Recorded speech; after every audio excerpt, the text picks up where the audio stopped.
에베소서 2장. 그는 허물과 죄로 죽었던 너희를 살리셨도다.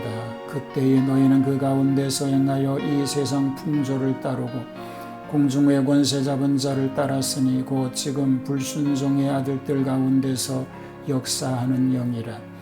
전에는 우리도 다 그 가운데서 우리 육체의 욕심을 따라 지내며 육체와 마음의 원하는 것을 하여 다른 이들과 같이 본질상 진노의 자녀이었더니 긍휼이 풍성하신 하나님이 우리를 사랑하신 그 큰 사랑을 인하여 허물로 죽은 우리를 그리스도와 함께 살리셨고 너희는 은혜로 구원을 받은 것이라.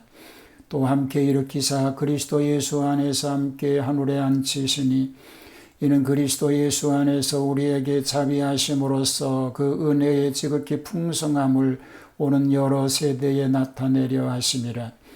너희는 그 은혜에 의하여 믿음으로 말미암아 구원을 받았으니 이것은 너희에게서 난 것이 아니요 하나님의 선물이라. 행위에서 난 것이 아니니 이는 누구든지 자랑하지 못하게 함이라. 우리는 그가 만드신 바라 그리스도 예수 안에서 선한 일을 위하여 지으심을 받은 자니 이 일은 하나님이 전에 예비하사 우리로 그 가운데서 행하게 하려 하심이니라. 그러므로 생각하라. 너희는 그때의 육체로는 이방인이요 손으로 육체에 행한 할례를 받은 무리라. 칭하는 자들로부터 할례를 받지 않은 무리라. 칭함을 받는 자들이라. 그때의 너희는 그리스도 밖에 있었고 이스라엘 나라 밖의 사람이라.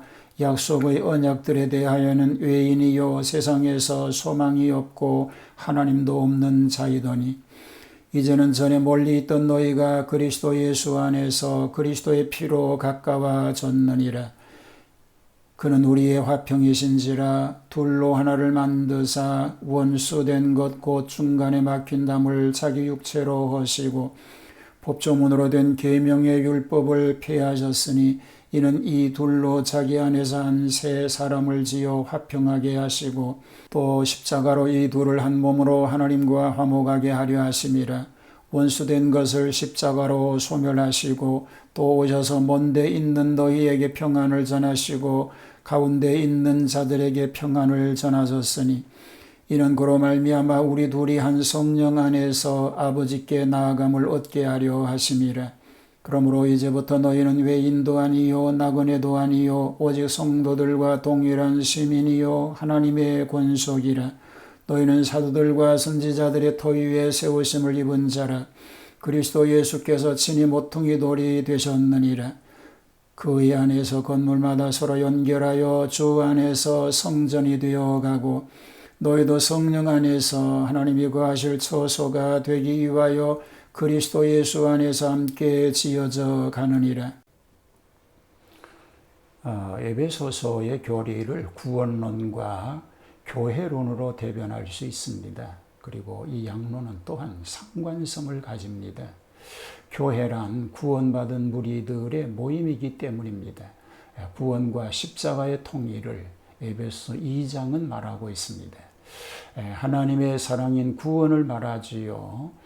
구원 전에 우리는 어떤 상태였을까요? 믿기 전에 모든 언행은 다 허물과 죄로 죽었던 때의 양상입니다. 이 세상 풍속을 쫓았습니다.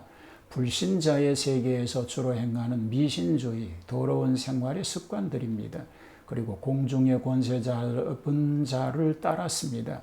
공중의 권세 잡은 자는 곧 사탄이지요. 권세 잡는다는 말은 지배자라는 말보다는 행패자라는 뜻입니다. 어거스틴은 말하기를 공중은 마귀가 벌을 받고 있는 곳이라고 하였습니다. 그러니까 유배지와 같은 곳이라는 거지요. 육체적 욕심을 따라 지내는 진노의 자녀였습니다. 육체란 하나님을 떠난 타락한 인간의 본성을 가리킵니다. 죄의 결과도 하나님의 진노를 면할 수가 없는 것입니다. 하나님의 큰 사랑인 선물을 받았습니다. 긍휼이 풍성하신 하나님께서 죄와 허물로 죽은 우리를 그리스도와 함께 살리시고 은혜로 인하여 구원을 얻게 하셨습니다. 이것은 하나님의 큰 사랑의 선물입니다. 이 선물을 받는 방법은 오직 믿음밖에 없습니다. 즉 믿음으로만 구원을 받을 수 있고 행위에서 난 것이 아니기 때문에 우리의 자랑이 전혀 없고 오직 자랑한다면 우리를 구원해 주시는 그리스도를 자랑할 뿐입니다. 선물 자체인 구원을 노래할 것뿐인 줄 믿습니다. 십자가의 통일을 말합니다. 유대인과 이방인과의 통일을 말하지요. 이방인의 과거의 상태를 보면 육체로는 이방인이요 무할례당이요 그리스도밖에 거하였고 이스라엘 나라 외인이지요. 약속의 언약에 대한 외인이고 소망이 없는 자였습니다. 그런가 하면 하나님도 없는 자였습니다. 이방인의 현재 상태를 보면 그리스도 예수 안에 들어왔습니다. 그리스도의 피로 가까워졌습니다. 그리스도가 없던 이방인의 과거 상태에서 이제 예수님을 알고 그 피로 구속을 받아서 가까워졌으니 유대인과 이방인이 십자가로 통일을 이루게 된 줄 믿습니다. 하나님과 인간과의 통일이죠. 하나님과 사람과의 관계 속에서의 하나됨입니다. 사람이 범죄함으로 하나님과 원수가 되었고 그 중간에 담이 막히어 서로 교통할 수 없었던 것인데 예수님의 십자가는 이 담을 허시고 화목의 제물로 희생하셔서 하나님과 사람을 화합시키신 것입니다. 즉 하나님과 사람을 십자가로 통일하여 주었습니다. 전 세계의 통일을 말합니다. 십자가로 통일된 자들은 다 하나님의 권속이 되었습니다. 그리스도 안에서 하나가 되었습니다. 이들의 신분은 외인도 아니요 손도 아니요 오직 성도들과 같은 시민이요 하나님의 한 집안 식구가 된 줄로 믿습니다. 한 지붕 밑에 살며 한 솥의 밥을 먹으면서도 식모나 가정교사, 운전기사 같은 고용인은 권속이 아니고 핏줄이 같아야 권속인데 그리스도 십자가의 보혈로 연결된 성도는 하나인 줄로 믿습니다. 가족 비유에서 가옥 비유로 비약하여 권속들이 사는 집은 성전이라고 하였습니다. 곧 교회를 말합니다. 교회의 터는 예수 그리스도시요 서로 연결하는 단합이 필요하며 하나님이 거하실 집으로 만들어야 합니다.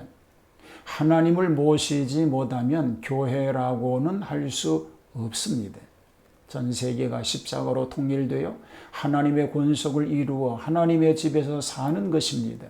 이 놀라운 은혜를 베풀어 주신 하나님께 영광을 돌리는 그런 삶 다 되시기를 주님의 이름으로 축복합니다.